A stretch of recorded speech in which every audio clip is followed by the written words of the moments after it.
Day 13, welcome back.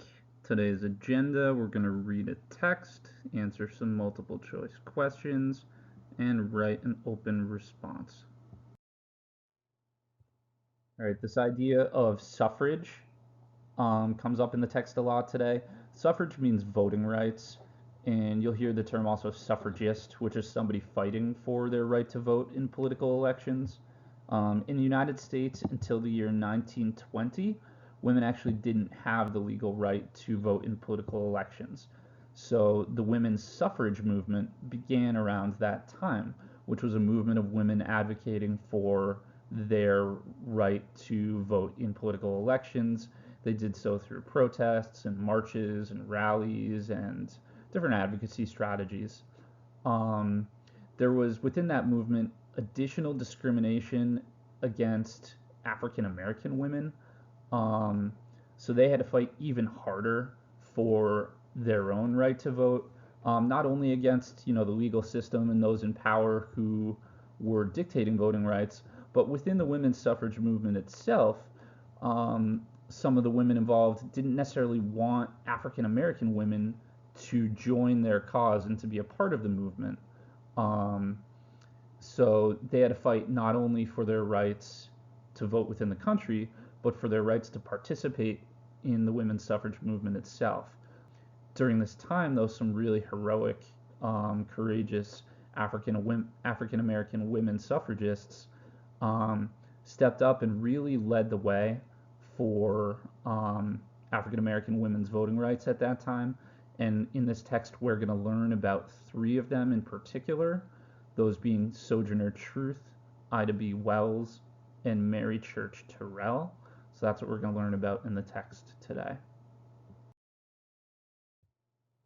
Again, you're going to have a couple of footnotes that you can follow as you read the text to help you define unfamiliar words. So remember that when you're using the footnotes, there's a tiny little number next to a word. That same tiny little number will be in the notes section at the very bottom of your text. So you scroll down to the bottom, look up what that word means in the notes, and then go right back to that word and continue from where you were reading. Some other words to know as you're reading this text. They may or may not be familiar, but the first one is convince.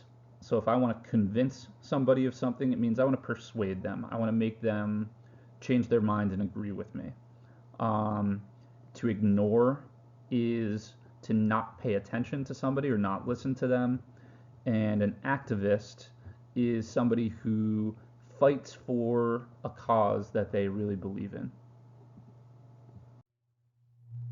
Again, for words that don't have a footnote attached to them, but that are unfamiliar to you, you have the same strategies that we went over in the preview video yesterday.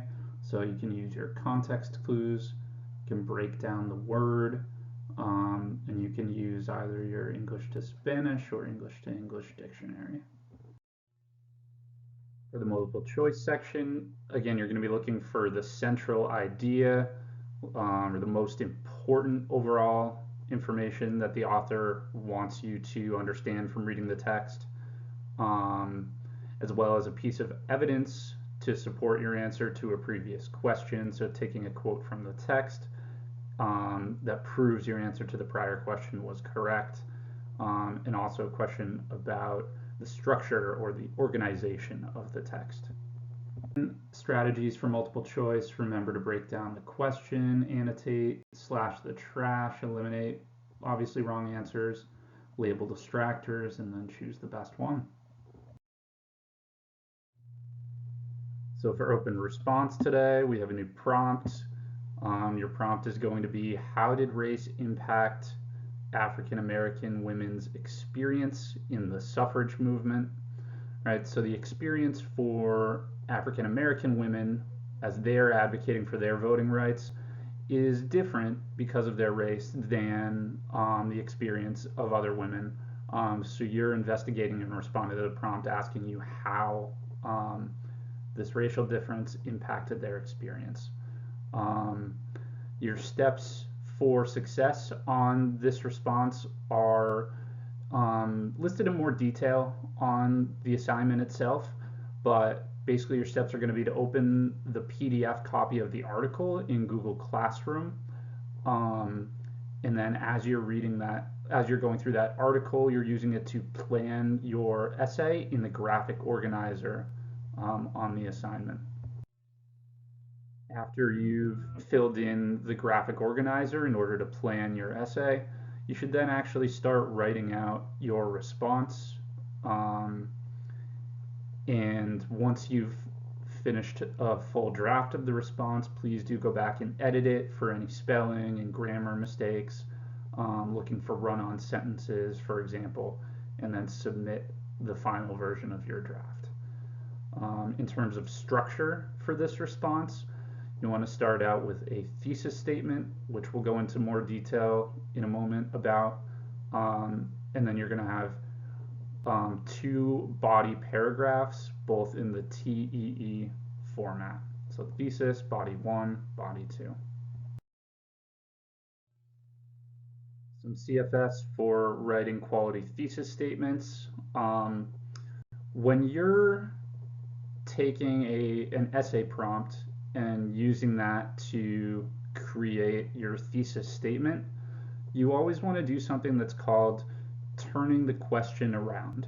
So you start out with a question that the prompt is asking you. You then sort of turn that question around into a statement rather than a question. So an example prompt could be, how does online learning differ from in-person learning?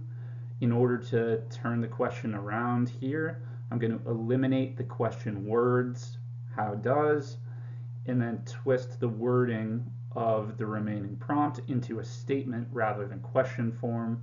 So it could look like, online learning differs from in-person learning because blah, blah, blah. Next thing you want to make sure is that your thesis statement answers all parts of the prompt. Oftentimes an essay prompt will have multiple different little questions within it that it's asking you. You want to make sure your thesis statement gives a complete response in your thesis sentence to all parts of that. So for example, if my prompt was, what is your favorite and least favorite vegetable and why? I'm breaking down that prompt and noticing all the different parts that I have to respond to. So the first thing I have to respond to is what my favorite vegetable is. The second thing is why that's my favorite. Third thing I have to respond to is what my least favorite vegetable is. Fourth thing, why that's my least favorite. If I don't answer all four of those pieces in my thesis statement, then I have written an incomplete thesis that left some parts of the prompt unanswered.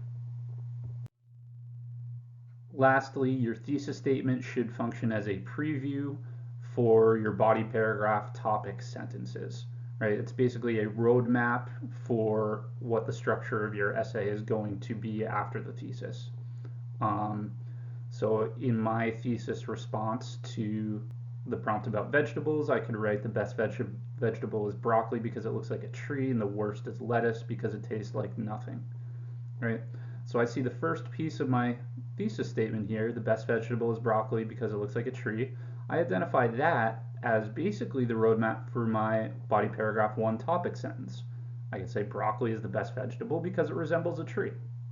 Then I see pretty clearly that the second piece of my thesis statement, the worst is lettuce because it tastes like nothing, could function as the preview of my body paragraph 2 topic sentence, which could be, lettuce is the worst vegetable because it has no taste.